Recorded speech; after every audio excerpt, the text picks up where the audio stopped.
അൽത്താഫിനെ കാണുന്ന സമയത്ത് എല്ലാവരും ചോദിക്കണം എന്ന് വിചാരിച്ചു ഓടും കുതിര ഫിനാൻഷ്യലി സക്സസ് ആവാതെ കൊമേഴ്ഷ്യലി സക്സസ് ആവാതെ പോയതിന് എന്തായിരിക്കാം ഇപ്പൊ തോന്നുന്നത്? ഇപ്പോൾ ഒരാളുടെ ഒപ്പീനിയൻ എടുത്തു കഴിഞ്ഞാൽ മറ്റാളുടെ വേറെ ആയിരിക്കും. ഒരാൾക്ക് വർക്കായ സാധനം മറ്റാൾക്ക് വർക്കായിട്ടുണ്ടാവില്ല, അയാൾക്ക് വർക്കായത് ഇയാൾക്ക് ഇതുണ്ട്. അപ്പോൾ ഇത് എല്ലാം വേറെ വേറെ ട്രയൽ ആൻഡ് എറർ പരിപാടിയായിട്ടാണ് ഞാൻ വിശ്വസിക്കുന്നത്. OCD ഒക്കെ ഉള്ള ആളാണോ താങ്കൾ? ഇല്ല, എനിക്ക് വൃത്തി എനിക്ക് റിയൽ ലൈഫിലും പിന്നെ അലൈൻമെന്റ് ഒക്കെ എനിക്ക് കറക്റ്റ് ആയിട്ട് ചെറിയ, പക്ഷെ എന്ന് വെച്ചാൽ സിവിയർ ആയിട്ടൊന്നുമില്ല. എനിക്ക് ഇടയ്ക്ക് ലിഫ്റ്റ് കയറാൻ പേടിയാ. ഞാൻ സ്റ്റെപ്പ് കയറും. അതിപ്പോ 10 ആണോ 12 ആണെങ്കിലും ഞാൻ സ്റ്റെപ്പ് കയറും.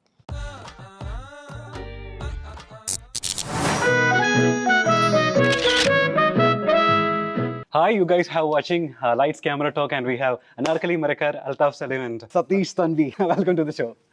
നമ്മൾ രണ്ടുപേരും നിങ്ങളുടെ ട്രെയിലർ കാണുന്ന സമയത്ത് അല്ലെങ്കിൽ അനാർക്കലിയും അൽത്താഫിക്കും കൂടെ ഉള്ളൊരു എന്നുള്ള സംഗതിയാണ്.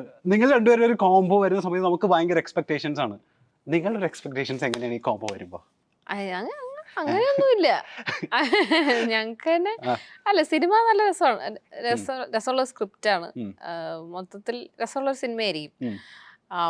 അതാണ് എന്റെ എക്സ്പെക്ടേഷൻ എന്നുള്ളത്.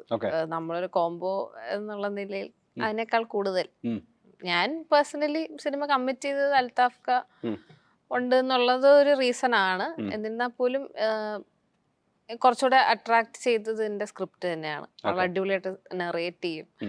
അപ്പൊ നമുക്ക് ശരിക്കും ഒരു സിനിമ കാണുന്ന പോലെ അത് ഫീൽ ചെയ്യുന്നുണ്ടായിരുന്നു. സോ അത് തന്നെയാണ് എന്റെ എക്സ്പെക്ടേഷൻ. ഇന്നസെന്റ് മൂവിയിൽ ഇന്നസെന്റ് അപ്പൊ നമ്മൾ തന്നെ ആയിരിക്കണമല്ലോ അല്ലേ? അല്ലേ? ഇന്നസെന്റ് എന്നുള്ള പേരാണോ അല്ലെങ്കിൽ ഇന്നസെന്റ് ആയതുകൊണ്ടാണോ?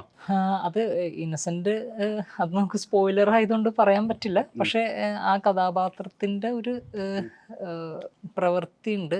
അത് ആയിട്ട് ബന്ധപ്പെട്ടിട്ട് പ്രവൃത്തി ഇന്നസെന്റ് ആണ്. ആള് ഇന്നസെന്റ് ആണ്, പക്ഷെ വേറൊരു സംഭവം കൂടി നടക്കും. ആള് ഇന്നസെന്റ് ആണ്, പക്ഷെ പ്രവൃത്തി ഇന്നസെന്റ് ആണ്. 4 മണിക്ക് ഞാൻ ഫ്രീ ആണ്, പക്ഷെ 5 മണിക്ക് ഞാൻ ഫ്രീ ആണ്. കുറച്ച് കോംപ്ലിക്കേറ്റഡ്. അത് പറഞ്ഞ കഥ പറയണ്ട, അല്ലെങ്കിൽ ഈസി ആയിട്ട് ഇത് അദ്ദേഹത്തിന്റെ ഒരു പോസ്റ്റർ ഷെയർ ചെയ്തപ്പോ നിങ്ങളുടെ അതിൽ അടിക്കുറിപ്പ് കൊടുത്താക്കുന്നത് എങ്ങനെയാണ്? അതായത് അദ്ദേഹം വരികയാണ് സിസ്റ്റം പൊളിച്ചെഴുതാൻ വേണ്ടിയിട്ട് എന്നുള്ളതാണ്. എന്തെങ്കിലുമൊക്കെ രീതിയിൽ ഏതൊക്കെ സിസ്റ്റം ആയിരിക്കും പൊളിച്ചെഴുതുന്നത്, എന്തെങ്കിലുമൊക്കെ ഹിന്റ് കൊടുക്കാൻ പറ്റുമോ? അത് പറയുന്നത്, അതായത് ഒരു സർക്കാർ ഉദ്യോഗസ്ഥനാണ് ഞാൻ. അപ്പൊ ഒരു സർക്കാർ ഉദ്യോഗസ്ഥനായ എനിക്ക് തന്നെ ഒരു സിനിമയുടെ ഒരു ഘട്ടം എത്തുമ്പോൾ ഒരു പ്രശ്നം വരുന്നതും ക്യാഷ്വലായിട്ട് ജീവിച്ചു പോകുന്ന ഒരാൾക്ക് പെട്ടെന്നൊരു പ്രശ്നം വരുമ്പോൾ അത് സർക്കാർ സംവിധാനം തന്നെ ഇയാളെ ഹെൽപ്പ് ചെയ്യാതെ വരുമ്പോൾ ഇയാൾ അതിനു വേണ്ടി ഇറങ്ങിത്തിരിക്കുന്ന ഒരു ആളുടെ കഥയാണ് ഇന്നസെന്റ്.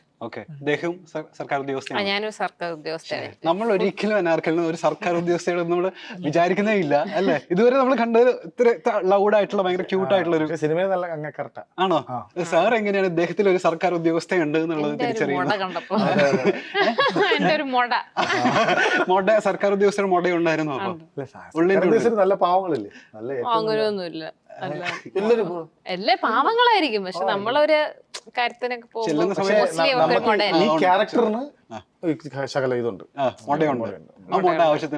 പക്ഷെ ബേസിക്കലി ക്യാരക്ടർ ഒരു പാവമാണ്. എന്നാൽ ഇങ്ങനെ ഇപ്പൊ ആൾക്കാര് ഇപ്പൊ വരുമ്പോ രാഷ്ട്രീയമായിട്ട് കറക്റ്റ് കാര്യം ചെയ്യുള്ളൂ. സർക്കാർ ഉദ്യോഗസ്ഥരാണ്, കറക്റ്റ് കാര്യം മാത്രമേ ചെയ്യൂ. മറ്റേ കൈക്കൂലി പരിപാടി ഒന്നും മനസാക്ഷിക്ക് നിരക്കാത്തൊന്നും ചെയ്തില്ല. അത് വിട്ട് കളിക്കും. ഞാൻ പറയട്ടെ, ഇതിപ്പോ ഇദ്ദേഹം വരുന്ന സമയത്ത് എന്തൊക്കെയോ സിസ്റ്റം പൊളിച്ചെഴുതുന്നുണ്ട്, അതാണ് ആണോ? അങ്ങനെയാണെന്നുണ്ടെങ്കിൽ റിയൽ ലൈഫിലെ ഇത്തരം സിസ്റ്റങ്ങളൊക്കെ മാറിയാൽ നന്നായിരിക്കും എന്ന് നമ്മളുടെ ലൈഫ് ജേർണിയിൽ എപ്പോഴെങ്കിലും ഒക്കെ നമ്മൾ തോന്നിയിട്ടുണ്ടായിരിക്കുമല്ലോ. അങ്ങനെ ഇപ്പൊ ചോദിച്ചു കഴിഞ്ഞാൽ അങ്ങനെ ആദ്യം മാറേണ്ട സാധനം നമ്മുടെ സൊസൈറ്റിയിലുള്ള ഒരു സിസ്റ്റം മാറിയാൽ നന്നായിരുന്നു എന്ന് നമുക്ക് തോന്നുന്ന 3 കാര്യങ്ങൾ പെട്ടെന്ന് ചോദിച്ചാൽ 1, 2, 3 എന്തൊക്കെ പറയും? സെൻസർഷിപ്പിന്റെ കാര്യത്തിലൊക്കെ വേണമെങ്കിൽ കുറച്ചൊക്കെ വേണമെങ്കിൽ അങ്ങോട്ടോ ഇങ്ങോട്ടോ നല്ല മാറ്റം വരാനുണ്ടല്ലോ. ഓക്കെ, അത് വേണമെങ്കിൽ വരട്ടെ അല്ലേ? ഡയറക്ടർ എന്തെങ്കിലും വരുത്താനുണ്ടോ അങ്ങനെ മാറ്റങ്ങൾ? അങ്ങനെ ചോദിച്ചാൽ കുറെയൊക്കെ പറയേണ്ടി വരും. പക്ഷെ നമ്മള് വേറെ കാര്യത്തിലൊന്നുമല്ല, ഇത് കുറെയൊക്കെ മാറുന്നുണ്ട്. കുറെയൊക്കെ അത് ചിലത് മാറാൻ പറ്റൂലല്ലോ. ചിലർ അങ്ങനെ തന്നെ ആയിരിക്കും, ചിലർ മാറുന്നുണ്ട്. ഇപ്പൊ നമുക്ക് ഇപ്പൊ ഉദാഹരണത്തിന് പറഞ്ഞു കഴിഞ്ഞാൽ ഇപ്പൊ ഈ അടുത്ത് നമുക്ക് KSRTC ഒരുപാട് മാറി, ഭയങ്കര രസമുള്ള ബസ്സുകൾ. പിന്നെ അതിനകത്ത് തന്നെ ഇപ്പൊ പിന്നെ 10 കോടി 7 കോടിയൊക്കെ ലാഭം കിട്ടുന്നുണ്ട്. അപ്പൊ അതൊക്കെ അത്രയും വലിയ പരിപാടിയായിട്ട് മാറുന്നുണ്ട്. അതുപോലെ എല്ലാം വരും കാലങ്ങളനുസരിച്ച് എല്ലാം മാറിക്കൊണ്ടിരിക്കും. നമ്മൾ ഇന്നെന്ന് മാറണമെന്ന് പറഞ്ഞാൽ ഞാൻ ഒരാൾ വിചാരിച്ചാൽ പറ്റില്ല, പക്ഷെ ഈ സിനിമയ്ക്കകത്ത് ഒരാൾ വിചാരിച്ചാൽ പറ്റി, ഒരാൾ വിചാരിച്ചാൽ പറ്റും എന്നുള്ളതാണ്. ഓക്കെ, റിയൽ ലൈഫിൽ അല്ല സോറി നമുക്ക് പറ്റില്ല, സിനിമയിൽ പറ്റി. അതുപോലെ റിയൽ ലൈഫിൽ ഇതുപോലെ ഇന്നസെന്റിന് ഈ പറഞ്ഞ ഇന്നസെന്റ് ആയിട്ട് ഇവിടെ ഒരു ചേഞ്ച് വേണം എന്ന് വിചാരിക്കുന്ന എന്തെങ്കിലും സാധനം ഉണ്ടോ? എനിക്ക് മെയിനായിട്ട് എനിക്ക് ഇവിടുത്തെ വേസ്റ്റ് മാനേജ്മെന്റ് സിസ്റ്റം കുറച്ച് ഇതായിക്കോളും. നമുക്ക് പ്രോപ്പർ രാവിലെ നടക്കാനൊക്കെ ഉള്ള പ്രോപ്പർ പാത്ത് വേസും അങ്ങനെ ഇതൊക്കെ ഉണ്ടെങ്കിൽ വെൽ മെയിൻറ്റൈൻഡ് പാർക്സും നമുക്ക് രാവിലെ പോയി ഇരിക്കാനും അങ്ങനത്തെ കൊച്ചിയിൽ ഉണ്ടെങ്കിൽ നല്ലതായിരുന്നു. ഓക്കെ, ഈ പറഞ്ഞ പോലെ നമ്മൾ ട്രെയിലറും ഈ ടീച്ചറൊക്കെ വെച്ചിട്ടാണ് ഞാനിപ്പോൾ സംസാരിക്കുന്നത്. നമ്മൾ അൽത്താഫിനെ കാണുന്ന സമയത്തൊക്കെ ഒരു കുറച്ചുകൂടെ സട്ടിലായിട്ടുള്ള ഇതുവരെ ചെയ്താക്കുന്നത് അല്ലേ, ഇതിൽ കുറച്ച് ലൗഡാണ്. ഒരു ഏരിയ കഴിഞ്ഞാൽ കുറച്ച് ലൗഡാണ്. അതായത് നമ്മളൊരു കംഫർട്ട് സോൺ ബ്രേക്ക് ചെയ്ത് എനിക്ക് തോന്നുന്നത് ഇച്ചിരി ലൗഡായിട്ട് ചെയ്യുമ്പോഴല്ലേ കുറച്ചും കൂടെ പ്രശ്നം ഡിഫിക്കൽട്ട് തോന്നുന്നത്. ഇല്ല, കംഫർട്ട് സോൺ ഇതിൽ ബ്രേക്ക് ചെയ്തിട്ടില്ല. അത്ര അങ്ങനത്തെ ഒരു എൻ്റെ കയ്യിൽ ഒതുങ്ങുന്ന ഒരു സോണിൽ തന്നെയാണ് പോയേക്കണത്. പക്ഷെ ഈ ലൗഡ്നെസ്സിന്റെ കാര്യത്തിൽ കുറച്ച് ചേഞ്ചസ് ഉണ്ട്. അല്ലാതെ ഭയങ്കര എക്സ്ട്രീമിലോട്ടൊന്നും അങ്ങനെ മാറിയിട്ടൊന്നുമില്ല. ഇതിപ്പോ ടെലിവിഷനിൽ നിന്നല്ലേ സ്റ്റാർട്ട് ചെയ്യുന്നത് അല്ലേ?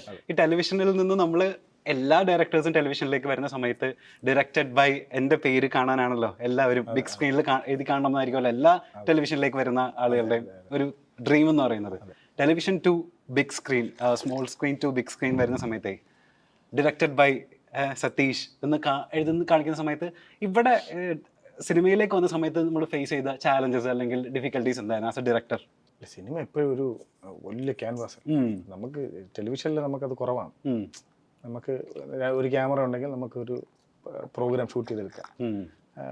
ഫിക്ഷൻ ആണെങ്കിൽ ഒരു ക്യാമറ ഉണ്ടെങ്കിൽ ഒരു പരിപാടി ചെയ്യുക. നോൺ ഫിക്ഷൻ ആണെങ്കിൽ 6-7 ക്യാമറ വെച്ച് നമുക്ക് അത് ഷൂട്ട് ചെയ്തേക്കാം. അതിൻ്റെ 10 മടങ്ങാണ് ഇവിടുത്തെ നമ്മുടെ ടെലിവിഷനിലെ ഒരു ദിവസത്തെ ഷൂട്ടിൻ്റെ പൈസ മതി ക്യാമറ എടുക്കാൻ ഏതാ സിനിമയ്ക്ക്. അപ്പം പിന്നെ ബാക്കി ചിന്തിക്കണ്ടേ. സിനിമയ്ക്ക് എപ്പോഴും വലിയ ക്യാൻവാസാണ്. അപ്പം അത് എപ്പോഴും നമുക്ക് ഡിഫിക്കൽട്ട് തന്നെയാണ്. രണ്ട് മറ്റേത് ടെലിവിഷൻ ഈസിയാണ്, നമുക്ക് കണ്ടന്റ് മാത്രം നല്ലതുണ്ടാക്കിയാണ്. മറ്റേത് ഷൂട്ടിംഗ് പ്രോസസ്സൊക്കെ വലുതാണ്. അതെ, ഇത്രയും പേര് ഈ സിനിമ ചെയ്യുന്ന സമയത്ത് നമ്മളുടെ ബി.പി ഒക്കെ കുറച്ചൊക്കെ വേരിയേഷൻ തോന്നുന്നുണ്ടാവുമല്ലോ അല്ലേ? ബി.പിക്ക് ഒന്നും പ്രശ്നമൊന്നും നമുക്ക് അത് ഇവിടെ വർക്ക് ചെയ്തുകൊണ്ടാണ്, ടെലിവിഷനിൽ പ്രവൃത്തി പരിചയമുള്ളത് കൊണ്ടാണ് അവിടെ കറക്റ്റ് ഈസി ആയിട്ട് നമുക്ക് പോകാൻ പറ്റുന്നത്. ഈ നല്ല ഒരു കോർഡിനേറ്ററാണ് നല്ല ഡയറക്ടർ എന്ന് വിശ്വസിക്കുന്നതാണ്. അപ്പോൾ അത് ടെലിവിഷനിൽ നമുക്ക് നല്ലൊരു കോർഡിനേറ്റ് ചെയ്യാൻ പറ്റും. പല പരിപാടികളും നമ്മൾ ചെയ്തിട്ടുണ്ട്, വളരെ വലിയ സ്കെയിലിൽ ചെയ്തിട്ടുണ്ട്. അപ്പം അതുകൊണ്ട് സിനിമയ്ക്കകത്ത് അത് പറ്റും. ആ കോർഡിനേഷൻ നമുക്ക് റെഡിയാക്കിയാണ്. സിനിമയിലെ ചില OCD ഒക്കെ ഉള്ള ആളാണോ താങ്കൾ? OCD അങ്ങനെ കാട്ടുന്നില്ല, വൃത്തി വൃത്തി കൂടുതൽ കുറച്ച് കൂടുതൽ ആണോ? റിയൽ ലൈഫിൽ ഈ സിനിമയിൽ ചില OCD ഉള്ള അല്ലെങ്കിൽ ചില വൃത്തി കൂടുതലുള്ള ആളാണെന്നുണ്ടെങ്കിൽ റിയൽ ലൈഫിൽ എന്തൊക്കെ കാര്യങ്ങളാണ് കുറച്ച് ഫോബിയുള്ള, അതായത് ഭയങ്കര വലിയ സാധനമല്ല, അതായത് ചെറിയ പറഞ്ഞ പോലെ തിയേറ്ററിൽ വന്ന് ഉറങ്ങാൻ അല്ലെങ്കിൽ ഒറ്റയ്ക്ക് സംസാരിക്കുക, അങ്ങനെ എന്തെങ്കിലും സാധനങ്ങളുണ്ടോ? ഇല്ല, എനിക്ക് റിയൽ ലൈഫിലും അലൈൻമെന്റ് ഒക്കെ എനിക്ക് കറക്റ്റ് പക്ഷെ എന്ന് വെച്ചാൽ സിവിയർ ആയിട്ടൊന്നുമില്ല, അലൈൻമെന്റ് കുറച്ചൊക്കെ മാറി നിന്നാലും സമയത്ത് നമ്മള് ടച്ച് ചെയ്യത്തൊന്നുമില്ല. അങ്ങനെയുണ്ടോ? ഇല്ല, അതൊന്നും വിഷയമൊന്നുമില്ല, അത്രയും വേഴ്സ് ഒന്നുമല്ല. ചില സാധനങ്ങളൊക്കെ ഇങ്ങനെ കഴിയുമ്പോൾ കറക്റ്റ് ലൈനിലല്ലോ എന്നൊക്കെ ഇങ്ങനെ അറിയാതെ ചിന്തിച്ചു പോകും. പിന്നെ അതൊക്കെ എടുത്ത് വീട്ടിലാണെങ്കിൽ വെക്കും, ബാക്കി സ്ഥലത്തൊന്നും നോക്കിയൊന്നുമില്ല. എനിക്ക് ആസ് എ കിഡ് എനിക്ക് ഈ പ്രശ്നം, ആസ് എ ഒരു സ്റ്റുഡന്റ് ആയിരുന്ന സമയത്ത് എനിക്ക് ഈ പ്രശ്നം ഉണ്ടായിരുന്നു ഇങ്ങനെ കറക്റ്റ് ആയിട്ട്. അത് ഞാൻ തന്നെ ഐ വർക്ക് ഓൺ ഇറ്റ്, എന്നിട്ട് അത് മാറ്റിയതാ. എനിക്ക് ഇടയ്ക്ക് ലിഫ്റ്റ് കയറാൻ പേടിയാ ഇടയ്ക്ക്.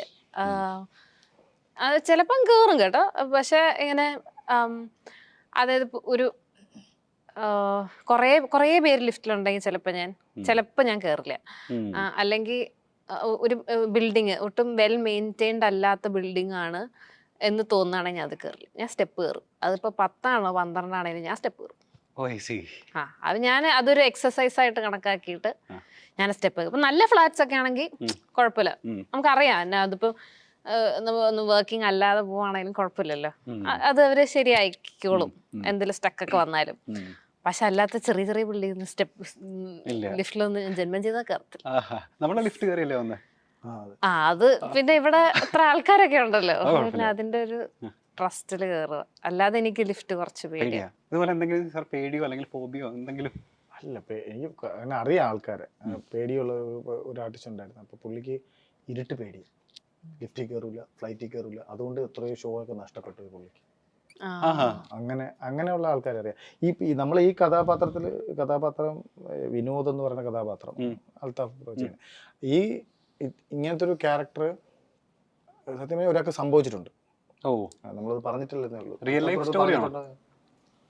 അല്ല, ഇത് സംഭവിച്ചു. പക്ഷെ അത് ഇപ്പൊ നമുക്ക് പറയാൻ പറ്റില്ല. സിനിമ കഴിഞ്ഞ് അതൊക്കെ എപ്പോഴെങ്കിലും ഞാനത് പറഞ്ഞുതരാം. ഓക്കെ.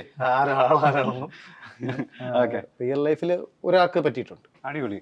അത് വെച്ചിട്ട് ഇതിപ്പോ ഇവരുടെ ഒരു കോംബോ പോലെ തന്നെ നമ്മളെ പിന്നെ എക്സൈറ്റ് ചെയ്യുന്നതാണ് കിളി പോളിന്റെ ഒരു സാന്നിധ്യം. മലയാള സിനിമയിൽ ആദ്യമായിട്ട് കിളി പോൾ വരികയാണെന്നുള്ളൊരു സ്പെഷ്യാലിറ്റി കൂടെ ഉണ്ടല്ലോ. എങ്ങനെ ഈ സിനിമയിലെ കിളി പോളിനെ കാസ്റ്റ് ചെയ്യാനുള്ള ഒരു സർക്കംസ്റ്റൻസ് എന്തായാലും, അല്ലെങ്കിൽ കിളി പോൾ ഈ സിനിമയിലെ ക്യാരക്ടർ കിളി പോളിനെ കണ്ടിട്ട് എഴുതിയതാണോ, അല്ലെങ്കിൽ ഒന്നുമല്ല, ഇങ്ങനെ അവന്റെ റീല് കണ്ടപ്പോ തോന്നി അവനെ കൊണ്ടുവന്നാൽ നല്ലതാണോ. നമ്മള് ഇപ്പൊ ഒരാൾ നമുക്ക് ചിന്തിക്കല്ലേ, ഈ സിനിമ നമ്മൾ എന്തുകൊണ്ട് പെട്ടെന്ന് ആൾക്കാരിലോട്ട് എത്താം. സോഷ്യൽ മീഡിയ ആണല്ലോ ഇന്നത്തെ കാലത്ത്. തുറന്ന് അവനും കൂടെ ഉണ്ടെന്ന് കണ്ടാൽ കുറച്ചുകൂടെ നമുക്ക് ഇതുണ്ടെന്ന് പടം കുറച്ചുകൂടെ സംസാരിക്കും. അപ്പം അങ്ങനെ കൊണ്ടുവന്നതാണ്. സാർ, കിളി പോളിനെ പോലെ ഒരാളെ നമുക്ക് മലയാള സിനിമ ഇൻഡസ്ട്രിയിലേക്ക് അഫോർഡ് ചെയ്യാനും മാത്രമുള്ള ഒരു റേറ്റ് അങ്ങനത്തെ ബഡ്ജറ്റിലൊന്നും അല്ല ഈ പടം. അല്ല, നമുക്ക് കിളിപ്പോൾ ബഡ്ജറ്റ് കുറവാണ്. ആണല്ലേ? കിളിപ്പോളിനെ സംബന്ധിച്ച് നോർമലി ഒരാൾക്ക് കൊടുക്കുന്ന ഒരു ബഡ്ജറ്റേ ഉള്ളൂ. അവരുടെ നാട്ടിൽ അത് മൂല്യം കുറവാണ്, വളരെ മൂല്യം കുറവാണ് ഇവിടുത്തെ പൈസ. അപ്പൊ നമുക്ക് അത് അങ്ങനെ ഒരു ഫ്രണ്ട്ഷിപ്പിൽ കൂട്ടായ്മയിൽ തീർത്തൊരു പടമാണ്. ഭയങ്കര വലിയ ബഡ്ജറ്റിലൊന്നും നമ്മൾ തീർത്തതെന്നല്ല. ഇതിൽ ഒരുപാട് ആർട്ടിസ്റ്റുകളുണ്ട്, ഞങ്ങൾക്ക് അവൈലബിൾ ആയിട്ട് കിട്ടിയ ഒരുപാട് ആർട്ടിസ്റ്റുകളുണ്ട്. അൽത്താഫും ജോമോനുമാണ് ഇതിനെ ട്രാവൽ ചെയ്യിക്കുന്നത് സിനിമ മൊത്തം. സിനിമ കാണുമ്പോൾ കുറെ കൂടെ നമുക്ക് കിട്ടും. എങ്ങനെയുണ്ട് കിളി പോളിന്റെ കൂടെയുള്ള രണ്ടുപേർക്കും സ്പേസ് ഉണ്ടെന്ന് വിചാരിക്കുന്നു? ഉണ്ട് അല്ലേ? ഉണ്ട്, കോമ്പിനേഷനില്ലേ? എങ്ങനെ ഉണ്ടായിരുന്നു? കിളി പോളിന് ഇവിടെ ഇത്രയും ഫാൻസ് ഉണ്ടെന്നും ഒക്കെ നിങ്ങൾക്ക് അറിയാമായിരുന്നല്ലോ. എങ്ങനെ ഉണ്ടായിരുന്നു അദ്ദേഹത്തിന്റെ കൂടെയുള്ള വർക്കിംഗ് നല്ല എക്സ്പീരിയൻസ് തന്നെയായിരുന്നു. മെയിനായിട്ട് നമ്മളുടെ ഒരു സോങ് ഉണ്ടായിരുന്നു, ആ സോങ്ങിനാണ് ത്രൂ ഔട്ട് എല്ലാവരുമായിട്ടും കോമ്പിനേഷൻ ഉണ്ടായിരുന്നത്. അപ്പോൾ പുള്ളിയും ഒരു പുതിയൊരു സ്ഥലത്ത് വന്നേക്കുന്നു, പുള്ളി പുതിയൊരു പ്രോസസ്സ് കാണുന്നു, പുള്ളി അതിന്റെ എക്സൈറ്റ്മെന്റിലായിരുന്നു. അപ്പൊ പുള്ളി ഭയങ്കര സ്വീറ്റ് ആയിരുന്നു, എല്ലാവരോടും ഹമ്പിളായിട്ട് നോൺ സ്റ്റോപ്പ് വർക്ക് ചെയ്യായിരുന്നു പുള്ളിക്ക്. അത് വൃത്തിയായിട്ട് ചെയ്യണം എന്നുള്ളൊരു രീതിയിൽ തന്നെ ഭയങ്കര റിഹേഴ്സലും പരിപാടികളൊക്കെ തന്നെ ആയിരുന്നു. കോമ്പിനേഷൻ ഇല്ല, ഈ സോങ്ങിന്റെ സമയത്താണ് നമ്മള് ഈ പറഞ്ഞാല് പുള്ളിയുടെ ഒരു വളരെ ഭയങ്കര എനർജി ഉള്ള ആളാ. അപ്പം വന്ന് എനിക്കൊന്ന് ഒരാഴ്ച 10 ദിവസം എന്തുണ്ടായിരുന്നു, എനിക്കൊന്ന് കൊറേ പരിപാടികൾക്ക് പോവുകയും ഭയങ്കര ബിസി ആയിരുന്നു. പക്ഷെ നമുക്ക് എപ്പോഴും ചോദിക്കുമ്പോഴും വളരെ പോസിറ്റീവായിട്ട് അതിനെ അപ്രോച്ച് ചെയ്ത് ആളെപ്പോഴും ഹാപ്പി ആയിരുന്നു. ഞാൻ വിചാരിച്ചു കുറച്ച് കഴിയുമ്പോ പുള്ളി മടുക്കോ, പുള്ളിയുടെ കുരു കൂട്ടോ എന്നൊക്കെ. പക്ഷെ ഞങ്ങള് പോലും ഇനാഗുറേഷൻ അപ്രോച്ച് ചെയ്തിട്ടുണ്ടായിരുന്നു എന്നാണ് എന്റെ അനുമാനം. ആണല്ലേ? അപ്പം നമ്മള് അവസാനം പുള്ളിയുടെ ശരിക്കും കിളി പോകുമെന്ന് വിചാരിച്ചു. അപ്പൊ പക്ഷെ വളരെ മാന്യമായിട്ടെല്ലാം ഡീൽ ചെയ്ത് അത്രയും പേര് പുള്ളിയുടെ കൂടെ റീൽ എടുക്കുക, ഫോട്ടോ എടുക്കുക, ലൈക് നെവർ എൻഡിങ് ആയിരുന്നു. ഇങ്ങനെ 10 ദിവസം പുള്ളിക്ക് റെസ്റ്റേ ഇല്ല. But then he managed it very well. അദ്ദേഹം മലയാളത്തില് ഡയലോഗ് പറയുന്നുണ്ടല്ലേ? അല്ലെങ്കിൽ മലയാളത്തില് പാട്ട് പാടി, പാട്ടിൽ 4 പേര് പുള്ളിയാ പാടി. അതല്ലാതെ വേറെ മലയാളം ഡയലോഗ്? അതിപ്പോ ഇതില് കിളിപ്പോൾ മാത്രമല്ല, നമുക്ക് പരിചയമുള്ള ഈ പറഞ്ഞ ഒരുപാട് സോഷ്യൽ മീഡിയ സ്റ്റാർസ് ഉണ്ട്. ഇപ്പൊ ഇത്രയും ആളുകളെയൊക്കെ ഇതിൽ നമ്മൾ ഇൻകോർപ്പറേറ്റ് ചെയ്യിപ്പിക്കുന്നതിന്റെ പിന്നിലുള്ള ഈ സിനിമ പറയുന്ന സോഷ്യൽ മീഡിയ കണ്ടന്റ് ആയിട്ട്. ഈ സിനിമ പറയേണ്ടത് നമ്മൾ അവിടെ കൂടെയാണ് പറയേണ്ടത്, ആ പ്ലാറ്റ്ഫോം വഴിയാണ് പറയേണ്ടതൊക്കെ. അപ്പൊ അതുകൊണ്ടാണ് ഇവരൊക്കെ വന്നത്. പെട്ടെന്ന് കണക്ട് ചെയ്യും. അടിപൊളി. നമുക്ക് പക്ഷെ കണ്ടന്റിലേക്ക് പോകണ്ട. കഴിഞ്ഞ ദിവസം ഇപ്പോൾ ഭ്രാന്ത് പൂക്കുന്ന കാലം എന്നുള്ളൊരു പേജില് അവര് കൊടുത്തിരിക്കുന്ന ഒരു കോണ്ടന്റ് ഇതായിരുന്നു. അതായത് ആരാകണം സുഹൃത്ത് എന്നുള്ളതാണ് അതിന്റെ ഇത്. അപ്പൊ അതിലവര് പറയുന്നത് സാരിയ ഉയരെ സിനിമയിലെ പാർവതിയുടെ ഒറ്റ ചങ്ങാതിയെ പോലെ ആയിരിക്കണം, സാരിയ എന്ന് പറയുന്നൊരു ക്യാരക്ടറിനെ പോലെ ആയിരിക്കണം യഥാർത്ഥ സുഹൃത്ത്. അവളുടെ താഴ്ചകളിലൊക്കെ അവളുടെ വീക്ക്നെസ് അറിഞ്ഞ് അവളുടെ അച്ഛനെ പോലെ തന്നെ അവൾ കൂടെ നിന്നൊരു സുഹൃത്ത്, അവളുടെ നെഗറ്റീവ്സ് പറഞ്ഞു കൊടുക്കേണ്ടത് അവിടെ അവളുടെ ഡൗൺ ആവുന്ന സ്ഥലത്തൊക്കെ അവൾ കൂടെ ഉണ്ടായിരുന്ന ഒരു ശാരീരികമായിരിക്കണം എല്ലാവരുടെയും സുഹൃത്ത്. അങ്ങനെ ഒരു സുഹൃത്ത് ഉണ്ടെങ്കിൽ എല്ലാവർക്കും കുറച്ചും കൂടെ ഹാപ്പി ആയാനെ, കുറച്ചും കൂടെ ലൈഫ് ചെറിഷ് ആയാനെന്ന് പറയുന്ന ഒരു പോസ്റ്റ് ഉണ്ടായിരുന്നു. ഇതുപോലെ റിയൽ ലൈഫിലേക്ക് വരികയാണെന്നുണ്ടെങ്കിൽ ആരായിരിക്കണം നല്ല സുഹൃത്ത് എന്ന് പറഞ്ഞു കഴിഞ്ഞാൽ നിങ്ങൾക്ക് കൊടുക്കാനുള്ളൊരു ബ്രീഫ് എന്താ പെട്ടെന്ന് പറയാ? എനിക്കൊന്നും ഒരു സുഹൃത്ത് ലൈക്ക് ഒരു നല്ല ലിസണർ ആയിരിക്കണം.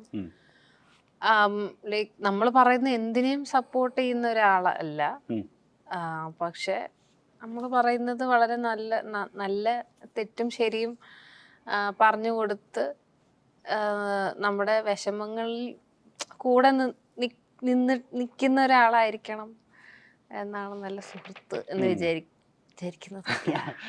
Who is your good friend? ആരാ നല്ല സുഹൃത്ത് നിങ്ങളുടെ? എൻ്റെ പാർട്ട്ണർ. ഓക്കെ. ഇതുപോലെ ഒരു ബ്രീഫ് പറയാൻ പറഞ്ഞാലേ നല്ല സുഹൃത്തിന് ഒരു എന്താ പറയുക ഡെഫിനിഷൻ?